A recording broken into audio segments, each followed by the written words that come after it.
ਗੁਰੂ ਸਾਹਿਬਾਨਾਂ ਨਾਲ ਜੁੜੇ ਇਤਿਹਾਸ ਪਤਾ ਹੋਣਾ ਸਭ ਤੋਂ ਜ਼ਰੂਰੀ ਹੈ ਕਿਉਂਕਿ ਬੰਦੀ ਛੋੜ ਦਿਵਸ ਇਸੇ ਹਫਤੇ ਹੀ ਹੈ। ਸੋ ਅੱਜ ਗੱਲ ਕਰਾਂਗੇ ਇਸ ਦਿਨ ਦੇ ਇਤਿਹਾਸ ਨੂੰ ਰਚਣ ਵਾਲੇ ਮੀਰੀ ਪੀਰੀ ਦੇ ਮਾਲਕ 6ਵੇਂ ਪਾਤਸ਼ਾਹ ਧੰਨ ਸ਼੍ਰੀ ਗੁਰੂ ਹਰਗੋਬਿੰਦ ਸਾਹਿਬ ਜੀ ਦੀ। 6ਵੇਂ ਪਾਤਸ਼ਾਹ ਇਸ ਦਿਨ 52 ਰਾਜਿਆਂ ਸਮੇਤ ਗਵਾਲੀਅਰ ਦੇ ਕਿਲੇ 'ਚੋਂ ਰਿਹਾ ਹੋ ਕੇ ਅੰਮ੍ਰਿਤਸਰ ਸਾਹਿਬ ਪਹੁੰਚੇ ਸਨ। ਇਹ ਗੱਲ ਤਾਂ ਆਪਾਂ ਸਭ ਨੇ ਸੁਣੀ ਹੈ, ਪਰ ਇਹ ਸੁਣਨ ਤੋਂ ਬਾਅਦ ਵਿੱਚ ਮਨ ਵਿੱਚ ਕਈ ਸਵਾਲ ਉੱਠਦੇ ਹਨ ਕਿ ਆਖਰ ਗੁਰੂ ਸਾਹਿਬਾਨ ਨੂੰ ਕੈਦ ਹੀ ਕਿਉਂ ਕੀਤਾ ਗਿਆ ਤੇ ਗੁਰੂ ਜੀ ਨੇ ਸਿਰਫ ਰਾਜਿਆਂ ਨੂੰ ਹੀ ਕਿਉਂ ਆਜ਼ਾਦ ਕਰਾਇਆ, ਕਿਸੇ ਗਰੀਬ ਜਾਂ ਮਜਲੂਮ ਨੂੰ ਕਿਉਂ ਨਹੀਂ। ਇਸ ਤੋਂ ਇਲਾਵਾ ਗੁਰੂ ਸਾਹਿਬਾਨ ਨੇ ਆਪਣੀਆਂ ਚਾਰੇ ਜੰਗਾਂ ਕਿਉਂ ਤੇ ਕਿਵੇਂ ਲੜੀਆਂ, ਇਹ ਸਾਰੇ ਸਵਾਲਾਂ ਦੇ ਜਵਾਬ ਜਾਣਾਂਗੇ ਇਸ ਵੀਡੀਓ ਵਿੱਚ। ਪਰ ਸ਼ੁਰੂ ਕਰਨ ਤੋਂ ਪਹਿਲਾਂ ਜੇ ਤੁਸੀਂ ਇਸ ਚੈਨਲ ਤੇ ਨਵੇਂ ਆਏ ਹੋ ਤਾਂ ਚੈਨਲ ਨੂੰ ਸਬਸਕ੍ਰਾਈਬ ਕਰਕੇ ਬੈਲ ਆਈਕਨ ਜ਼ਰੂਰ ਪ੍ਰੈਸ ਕਰ ਦਿਓ ਤਾਂ ਜੋ ਮਾਨਯੋਗ ਸਿੱਖ ਇਤਿਹਾਸ ਨਾਲ ਜੁੜੇ ਸ਼ਾਨਦਾਰ ਵੀਡੀਓਜ਼ ਤੁਹਾਡੇ ਤੱਕ ਇਸੇ ਤਰ੍ਹਾਂ ਪਹੁੰਚਦੇ ਰਹਿਣ। ਮੀਰੀ ਪੀਰੀ ਦੇ ਮਾਲਕ 6ਵੇਂ ਪਾਤਸ਼ਾਹ ਧੰਨ ਸ਼੍ਰੀ ਗੁਰੂ ਹਰਗੋਬਿੰਦ ਸਾਹਿਬ ਜੀ ਦੇ ਜੀਵਨ ਨੂੰ ਨੇੜਿਓਂ ਵਾਚਣ ਲਈ ਆਓ ਹੁਣ ਆਪਾਂ ਆਪਣੀ ਸੁਰਤ ਨੂੰ 1593 ਦੀ ਵਿਸਾਖੀ ਤੇ ਲੈ ਚੱਲਦੇ ਹਾਂ। 5ਵੇਂ ਪਾਤਸ਼ਾਹ ਸ਼੍ਰੀ ਗੁਰੂ ਅਰਜਨ ਦੇਵ ਜੀ ਦਾ ਦਰਬਾਰ ਲੱਗਿਆ ਹੋਇਆ ਹੈ। ਸੰਗਤਾਂ ਮਹਾਰਾਜ ਦੇ ਚਰਨੀ ਨਤਮਸਤਕ ਹੋ ਕੇ ਦਸਵੰਧ ਭੇਟਾ ਕਰ ਰਹੀਆਂ ਹਨ।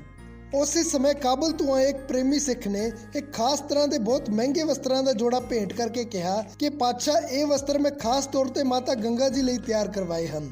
ਗੁਰੂ ਜੀ ਨੇ ਖੁਸ਼ ਹੋ ਕੇ ਉਹ ਵਸਤਰ ਆਪਣੀ ਧਰਮ ਪਤਨੀ ਮਾਤਾ ਗੰਗਾ ਜੀ ਕੋਲ ਭੇਜ ਦਿੱਤੇ ਤੇ ਮਾਤਾ ਜੀ ਨੇ ਕਿਸੇ ਖਾਸ ਮੌਕੇ ਤੇ ਪਾਉਣ ਲਈ ਉਹਨਾਂ ਨੂੰ ਸਾਂਭ ਕੇ ਰੱਖ ਲਿਆ। ਮਹਿੰਗੇ ਵਸਤਰਾਂ ਦੀ ਸੰਭਾਲ ਕਰਨੀ ਵੀ ਬਹੁਤ ਜ਼ਰੂਰੀ ਹੁੰਦੀ ਹੈ।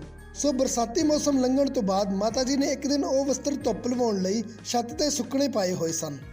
ਉਹਨਾਂ ਨੂੰ ਵੇਖ ਕੇ ਮਾਤਾ ਜੀ ਦੀ ਜਠਾਣੀ ਬੀਬੀ ਕਰਮੋ ਈਰਖਾ ਨਾਲ ਸੜ ਮਚ ਗਈ ਤੇ ਸ਼ਾਮ ਨੂੰ ਆਪਣੇ ਪਤੀ ਯਾਨੀ ਕਿ ਗੁਰੂ ਜੀ ਦੇ ਵੱਡੇ ਭਰਾ ਬਾਬਾ ਪ੍ਰਿਥਵੀ ਚੰਦ ਦੇ ਘਰੇ ਆਉਣ ਤੇ ਉਹਨਾਂ ਨੂੰ ਮਿਹਣਾ ਮਾਰ ਕੇ ਕਹਿੰਦੀ ਹੈ ਕਿ ਵੱਡਾ ਪੁੱਤਰ ਤੂੰ ਸੀ, ਜੇ ਤੇਰੇ ਲੱਛਣ ਚੱਜਦੇ ਹੁੰਦੇ ਤਾਂ ਅੱਜ ਗੁਰੂ ਗੱਦੀ ਦੇ ਮਾਲਕ ਆਪਾਂ ਹੋਣਾ ਸੀ। ਗੁਰਗੱਦੀ ਕਾਰਨ ਮੇਰੀ ਸੌਂਕਣ ਨੂੰ ਇਹੋ ਜਿਹੀਆਂ ਪੁਸ਼ਾਕਾਂ ਪਾਉਣ ਨੂੰ ਮਿਲਦੀਆਂ ਹਨ ਜੋ ਦਿੱਲੀ ਦੀ ਮਹਾਰਾਣੀ ਕੋਲ ਵੀ ਨਹੀਂ ਹਨ। ਪ੍ਰਿਥਵੀ ਚੰਦ ਜੋ ਕਿ ਪਹਿਲਾਂ ਤੋਂ ਹੀ ਗੁਰੂ ਜੀ ਤੇ ਲੱਗਦਾ ਸੀ ਕਹਿੰਦਾ ਹੈ ਕਿ ਭਾਗਵਾਨੇ ਘਬਰਾਉਣੀ ਕਿਉਂ ਹੈ, ਇਹ ਗੁਰੂ ਗੱਦੀ, ਇਹ ਠਾਠ ਬਾੜ ਤੇ ਸਾਰਾ ਖਜ਼ਾਨਾ ਇੱਕ ਦਿਨ ਆਪਾਂ ਹੀ ਤਾਂ ਸਾਂਭਣਾ ਹੈ। ਅਰਜਨ ਦੇ ਘਰ ਕਿਹੜਾ ਕੋਈ ਔਲਾਦ ਹੋਣੀ ਹੈ। ਤੁਹਾਨੂੰ ਦੱਸ ਦਈਏ ਕਿ 1574 ਵਿੱਚ ਸ੍ਰੀ ਗੁਰੂ ਅਰਜਨ ਦੇਵ ਜੀ ਦੇ ਆਨੰਦ ਕਾਰਜ ਹੋਏ ਸਨ ਤੇ 1595 ਤੱਕ ਯਾਨੀ ਕਿ ਵਿਆਹ ਦੇ 21 ਸਾਲ ਬਾਅਦ ਤੱਕ ਉਹਨਾਂ ਦੇ ਘਰ ਕੋਈ ਸੰਤਾਨ ਨਹੀਂ ਸੀ। ਜਦੋਂ ਬਾਬਾ ਪ੍ਰਿਥਵੀ ਚੰਦ ਤੇ ਬੀਬੀ ਕਰਮੋ ਸ਼ਰੇਆਮ ਭਰੀ ਜੁੜੀ ਵਿੱਚ ਮਾਤਾ ਗੰਗਾ ਜੀ ਨੂੰ ਔਂਤਰੀ ਨਖੱਤਰੀ ਕਹਿ ਕੇ ਮਿਹਣੇ ਮਾਰਦੇ ਤਾਂ ਮਾਤਾ ਜੀ ਨੂੰ ਬਹੁਤ ਬੁਰਾ ਲੱਗਦਾ। ਬਹੁਤ ਵਾਰ ਉਹਨਾਂ ਦੀਆਂ ਅੱਖਾਂ ਤੱਕ ਭਰ ਆਉਂਦੀਆਂ ਸਨ। ਆਖਿਰਕਾਰ ਇੱਕ ਦਿਨ ਮਾਤਾ ਜੀ ਨੇ ਗੁਰੂ ਸਾਹਿਬ ਮੋਹਰੇ ਹੱਥ ਜੋੜ ਕੇ ਬੇਨਤੀ ਕੀਤੀ ਕਿ ਪਾਤਸ਼ਾਹ ਤੁਸੀਂ ਸਭ ਦੀਆਂ ਝੋਲੀਆਂ ਭਰਦੇ ਹੋ, ਕਿਰਪਾ ਕਰਕੇ ਮੈਨੂੰ ਵੀ ਸੰਤਾਨ ਦੀ ਦਾਤ ਬਖਸ਼ੋ। ਸਤਿਗੁਰੂ ਫਰਮਾਏ ਕਿ ਭਾਗਵਾਨੇ ਮੇਰੇ ਕੋਲ ਤਾਂ ਜੋ ਕੁਝ ਹੈ ਉਹ ਤਾਂ ਸੰਗਤ ਦਾ ਹੈ, ਜੇ ਕੋਈ ਹੋਰ ਵੱਡਾ ਮਹਾਂਪੁਰਖ ਸਾਡੇ ਲਈ ਅਰਦਾਸ ਕਰ ਦੇਵੇ ਤਾਂ ਜ਼ਰੂਰ ਤੁਹਾਡੀ ਝੋਲੀ ਭਰ ਸਕਦੀ। ਤਦ ਗੁਰੂ ਜੀ ਨੇ ਅਰਦਾਸ ਕਰਾਉਣ ਲਈ ਸਤਿਕਾਰਯੋਗ ਬਾਬਾ ਬੁੱਢਾ ਜੀ ਦਾ ਨਾਮ ਸੁਜੈਸਟ ਕੀਤਾ। ਇਸ ਤੋਂ ਬਾਅਦ ਮਾਤਾ ਜੀ ਕਿਵੇਂ ਮਿੱਸੀਆਂ ਰੋਟੀਆਂ, ਗੰਢੇ, ਲੱਸੀ ਤੇ ਮੱਖਣ ਦਾ ਲੰਗਰ ਲੈ ਕੇ ਬਾਬਾ ਜੀ ਕੋਲ ਗਏ ਤੇ ਉਹਨਾਂ ਗੰਢਾ ਭੰਦਿਆਂ ਹੋਇਆ ਕਿਸ ਤਰ੍ਹਾਂ ਪੁੱਤਰ ਦਾ ਵਰ ਦਿੱਤਾ, ਇਹ ਸਾਖੀ ਤਾਂ ਤੁਸੀਂ ਸਾਰੇ ਹੀ ਜਾਣਦੇ ਹੋ।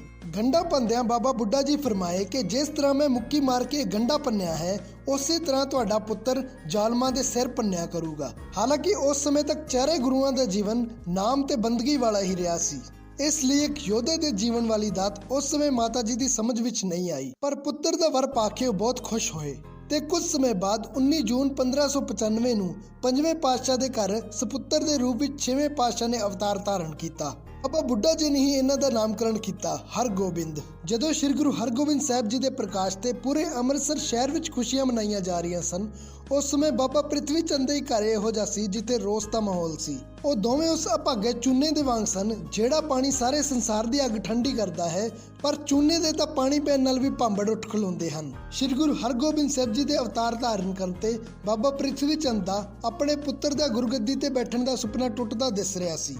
ਇੰਨੇ ਸਾਲਾਂ ਦੇ ਸੁਪਨੇ ਨੂੰ ਇੰਨੀ ਛੇਤੀ ਕਿਵੇਂ ਭੁੱਲ ਸਕਦੇ ਸਨ। ਸੋ ਉਹਨਾਂ ਨੇ ਉਪਰਾਲੇ ਕਰਨੇ ਸ਼ੁਰੂ ਕਰ ਦਿੱਤੇ। ਉਹਨਾਂ ਪੈਸੇ ਦੇ ਕੇ ਇੱਕ ਦਾਈ ਖਰੀਦੀ ਤੇ ਉਸ ਨੂੰ ਕਿਹਾ ਕਿ ਤੂੰ ਆਪਣੇ ਸਰੀਰ ਤੇ ਜਿੱਥੋਂ ਬੱਚਾ ਦੁੱਧ ਚੁੰਗਦਾ ਹੈ ਉੱਤੇ ਜ਼ਹਿਰ ਲਾ ਕੇ ਜਾਈਂ ਤੇ ਬੱਚੇ ਨੂੰ ਚੁੱਕ ਲਈ। ਕੁਦਰਤੀ ਗੱਲ ਹੈ ਕਿ ਮਾਸੂਮ ਬੱਚੇ ਨੇ ਚੁੱਕਣ ਤੇ ਦੁੱਧ ਦੀ ਆਸ ਕਰਨੀ ਹੈ ਤੇ ਤੂੰ ਆਪਣੇ ਸਰੀਰ ਤੋਂ ਬੱਚੇ ਨੂੰ ਜ਼ਹਿਰ ਚੁੰਗਾ ਕੇ ਮਾਰ ਦੇਂ। ਖੁਸ਼ੀਆਂ ਭਰੇ ਮਾਹੌਲ ਵਿੱਚ ਦਰਸ਼ਨ ਕਰਨ ਦੇ ਬਹਾਨੇ ਉਸ ਦਾਈ ਨੇ ਗੁਰੂ ਜੀ ਦੇ ਘਰ ਵਿੱਚ ਆਉਣਾ ਜਾਣਾ ਸ਼ੁਰੂ ਕਰ ਦਿੱਤਾ ਤੇ ਇੱਕ ਦਿਨ ਮੌਕਾ ਦੇਖ ਕੇ ਜ਼ਹਿਰ ਦੇਣ ਲਈ ਪਹੁੰਚ ਗਈ। ਪਰ ਪਰਮਾਤਮਾ ਨੂੰ ਵੀ ਭਲਾ ਕੋਈ ਠੱਗ ਸਕਦਾ ਹੈ। 6ਵੇਂ ਪਾਤਸ਼ਾਹ ਦੇ ਨੇੜੇ ਆਉਣ ਤੋਂ ਪਹਿਲਾਂ ਹੀ ਉਸ ਨੂੰ ਜ਼ਹਿਰ ਦਾ ਰਿਐਕਸ਼ਨ ਹੋ ਗਿਆ ਤੇ ਉੱਥੇ ਹੀ ਤੜਪ ਕੇ ਮਰ ਗਈ। ਪਰ ਮਰਨ ਤੋਂ ਪਹਿਲਾਂ ਪ੍ਰਿਥਵੀ ਚੰਦ ਦੀ ਪੋਲ ਜ਼ਰੂਰ ਖੋਲ ਗਈ। ਇਸ ਵਾਕੇ ਨਾਲ ਪ੍ਰਿਥਵੀ ਚੰਦ ਦੀ ਬੜੀ ਬਦਨਾਮੀ ਹੋਈ, ਪਰ ਉਸ ਦੇ ਸਿਰ ਤਾਂ ਦੌਲਤ ਤੇ ਸ਼ੋਹਰਤ ਪਾਉਣ ਦਾ ਭੂਤ ਸਵਾਰ ਸੀ, ਉਹ ਹਜੇ ਵੀ ਨਹੀਂ ਸੁਧਰਿਆ। ਇਸ ਤੋਂ ਬਾਅਦ ਉਹਨਾਂ ਨੇ ਗੁਰੂ ਸਾਹਿਬ ਨੂੰ ਮਾਰਨ ਦੀਆਂ 2 ਹੋਰ ਕੋਸ਼ਿਸ਼ਾਂ ਵੀ ਕੀਤੀਆਂ। ਇੱਕ ਵਾਰ ਇੱਕ ਸਪੇਰੇ ਨੂੰ ਤੇ ਇੱਕ ਵਾਰ ਇੱਕ ਖਿਡਾਰੇ ਨੂੰ ਜ਼ਹਿਰ ਦੇ ਕੇ ਭੇਜਿਆ, ਪਰ ਦੋਵੇਂ ਹੀ ਆਪਣੀ ਚਾਲ ਦਾ ਆਪ ਸ਼ਿਕਾਰ ਹੋ ਗਏ। ਪਰ ਮਰਨ ਤੋਂ ਪਹਿਲਾਂ ਇਹਨਾਂ ਦੋਨਾਂ ਨੇ ਵੀ ਪ੍ਰਿਥਵੀ ਚੰਦ ਦੀ ਪੋਲ ਖੋਲ ਦਿੱਤੀ ਸੀ। ਸਮਾਂ ਆਪਣੀ ਚਾਲ ਚੱਲਦਾ ਰਿਹਾ ਤੇ ਹੁਣ ਮੌਕਾ ਆਇਆ ਬਾਲਕ ਹਰਗੋਬਿੰਦ ਨੂੰ ਸਿੱਖਿਆ ਦੇਣ ਦਾ। ਇਹ ਜ਼ਿੰਮੇਵਾਰੀ ਵੀ ਬਾਬਾ ਬੁੱਢਾ ਜੀ ਨੂੰ ਹੀ ਸੌਂਪੀ ਗਈ। ਬਾਬਾ ਜੀ ਨੇ ਬਾਲਕ ਹਰਗੋਬਿੰਦ ਨੂੰ ਸ਼ਸਤਰ ਵਿਦਿਆ, ਘੋੜਸਵਾਰੀ, ਗੁਰਮੁਖੀ, ਗੁਰਬਾਣੀ ਸੰਥਿਆ, ਤੈਰਾਕੀ, ਰਸਾਇਣ ਵਿਦਿਆ, ਇੱਥੋਂ ਤੱਕ ਕਿ ਤਾਰਾ ਮੰਡਲ ਦੀ ਵੀ ਸਿੱਖਿਆ ਦਿੱਤੀ। ਇੱਕ ਇੰਟਰਸਟਿੰਗ ਗੱਲ ਤੁਹਾਡੇ ਨਾਲ ਹੋਰ ਸਾਂਝੀ ਕਰ ਦੇਵਾਂ ਕਿ ਸ੍ਰੀ ਗੁਰੂ ਹਰਗੋਬਿੰਦ ਸਾਹਿਬ ਜੀ ਬੜੀ ਉੱਚੀ ਕੱਦ-ਕਾਠੀ ਤੇ ਤਗੜੇ ਸਰੀਰ ਦੇ ਮਾਲਕ ਸਨ। ਜਵਾਨੀ ਵੇਲੇ ਉਹਨਾਂ ਦਾ ਕੱਦ ਲਗਭਗ 7 ਫੁੱਟ ਤੇ ਭਾਰ 200 ਕਿਲੋ ਦੇ ਕਰੀਬ ਸੀ। ਪੰਜਵੇਂ ਪਿਤਾ ਦੇ ਵਾਧੇ ਪ੍ਰਭਾਵ ਤੋਂ ਮੁਗਲ ਬਾਦਸ਼ਾਹ ਆਪਣੇ ਆਪ ਨੂੰ ਅਸੁਰੱਖਿਅਤ ਮਹਿਸੂਸ ਕਰਦਾ ਸੀ। ਉੱਤੋਂ ਉਹਦੇ ਦਰਬਾਰ 'ਚ ਕੰਨ ਭਰਨ ਵਰਗੇ ਚੰਦੂ ਵਰਗੇ ਚਮਚੇ ਸਨ ਜੋ ਇੱਕ ਦੀਆਂ 4 ਬਣਾ ਕੇ ਦੱਸਦੇ ਸਨ। ਇਹਨਾਂ ਸਭ ਦਾ ਨਤੀਜਾ ਇਹ ਨਿਕਲਿਆ ਕਿ ਸ੍ਰੀ ਗੁਰੂ ਅਰਜਨ ਦੇਵ ਜੀ ਨੂੰ ਲਾਹੌਰ ਬੁਲਾ ਕੇ ਬੇਇੰਤਹਾ ਤਸੀਹੇ ਦੇ ਕੇ ਸ਼ਹੀਦ ਕਰ ਦਿੱਤਾ ਗਿਆ। ਜਦੋਂ ਇਹ ਦਰਦਨਾਕ ਵਾਕਾ ਨਾਲ ਗਏ ਸਿੰਘਾਂ ਨੇ ਆ ਕੇ ਦਰਬਾਰ ਵਿੱਚ ਸੁਣਾਇਆ ਤਾਂ ਹਰ ਇੱਕ ਦੀਆਂ ਅੱਖਾਂ ਭਰ ਆਈਆਂ। ਪਰ ਉਹ 11 ਸਾਲ ਦਾ ਬਾਲਕ ਜਿਹਦੇ ਪਿਤਾ ਨਾਲ ਇਹ ਸਭ ਕੁਝ ਵਾਪਰਿਆ ਸੀ, ਉਹ ਮੁਗਲਾਂ ਨਾਲ ਟੱਕਰ ਲੈਣ ਦਾ ਨਿਸ਼ਚੈ ਕਰ ਚੁੱਕਿਆ ਸੀ। ਗੁਰੂ ਅਰਜਨ ਦੇਵ ਜੀ ਲਾਹੌਰ ਜਾਣ ਤੋਂ ਪਹਿਲਾਂ ਸ੍ਰੀ ਗੁਰੂ ਹਰਗੋਬਿੰਦ ਸਾਹਿਬ ਜੀ ਨੂੰ ਗੁਰਗੱਦੀ ਸੌਂਪ ਗਏ ਸਨ ਤੇ ਆਪਣੇ ਪਿਤਾ ਦੀ ਦਰਦਨਾਕ ਸ਼ਹੀਦੀ ਦੀ ਗਾਥਾ ਸੁਣਨ ਤੋਂ ਬਾਅਦ ਸ੍ਰੀ ਗੁਰੂ ਹਰਗੋਬਿੰਦ ਸਾਹਿਬ ਜੀ ਨੇ ਦਰਬਾਰ ਵਿੱਚ ਖਲੋ ਕੇ ਮੀਰੀ ਤੇ ਪੀਰੀ ਨਾਂ ਦੀਆਂ 2 ਤਲਵਾਰਾਂ ਧਾਰਨ ਕਰਕੇ ਮੁਗਲਾਂ ਦੇ ਖਿਲਾਫ ਬਗਾਵਤ ਦਾ ਐਲਾਨ ਕਰ ਦਿੱਤਾ। ਮੀਰੀ ਦੀ ਤਲਵਾਰ ਜ਼ਬਰ ਤੇ ਜ਼ੁਲਮ ਦੇ ਖਿਲਾਫ ਹਥਿਆਰਬੰਦ ਟੱਕਰ ਲੈ ਕੇ ਆਪਣੇ ਹੱਕ ਲੈਣ ਤੇ ਰਾਜ ਕਰਨ ਦਾ ਪ੍ਰਤੀਕ ਸੀ। ਪੀਰੀ ਦੀ ਤਲਵਾਰ ਰੂਹਾਨੀਅਤ ਤੇ ਬੰਦਗੀ ਦਾ ਪ੍ਰਤੀਕ ਸੀ।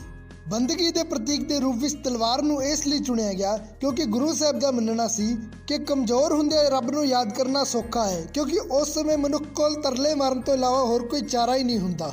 ਪਰ ਰਾਜ ਮਿਲਣ ਤੋਂ ਬਾਅਦ ਵੀ ਰੱਬ ਨੂੰ ਯਾਦ ਰੱਖਣਾ ਸੱਚਮੁੱਚ ਖੰਡੇ ਦੀ ਧਾਰ ਤੇ ਚੱਲਣ ਦੇ ਬਰਾਬਰ ਹੈ। ਦੋਨਾਂ ਤਲਵਾਰਾਂ 'ਚੋਂ ਪੀਰੀ ਦੀ ਤਲਵਾਰ 2 ਇੰਚ ਵੱਡੀ ਸੀ, ਜੋ ਇਸ ਗੱਲ ਦਾ ਪ੍ਰਤੀਕ ਸੀ ਕਿ ਰਾਜਨੀਤੀ ਹਮੇਸ਼ਾ ਧਰਮ ਦੇ ਅਧੀਨ ਹੋਣੀ ਚਾਹੀਦੀ ਹੈ। ਗੁਰੂ ਸਾਹਿਬ ਫਰਮਾਏ ਕਿ ਸਾਡੇ ਸ਼ਾਂਤੀ ਦੇ ਮਾਰਗ ਨੂੰ ਇਹਨਾਂ ਮੁਗਲਾਂ ਨੇ ਕਾਇਰਤਾ ਸਮਝ ਲਿਆ ਹੈ। ਜਦੋਂ ਬਾਕੀ ਸਾਰੇ ਹੀਲੇ ਵਸੀਲੇ ਕਰਕੇ ਵੇਖ ਲਏ ਜਾਣ, ਉਦੋਂ ਹਥਿਆਰ ਚੁੱਕਣਾ ਜਾਇਜ਼ ਹੈ। ਸੰਗਤਾਂ ਨੂੰ ਹੁਕਮ ਹੈ ਕਿ ਅੱਜ ਤੋਂ ਸਾਨੂੰ ਦਸਵੰਧ ਵਿੱਚ ਸੋਨਾ ਚਾਂਦੀ ਨਹੀਂ ਚਾਹੀਦਾ।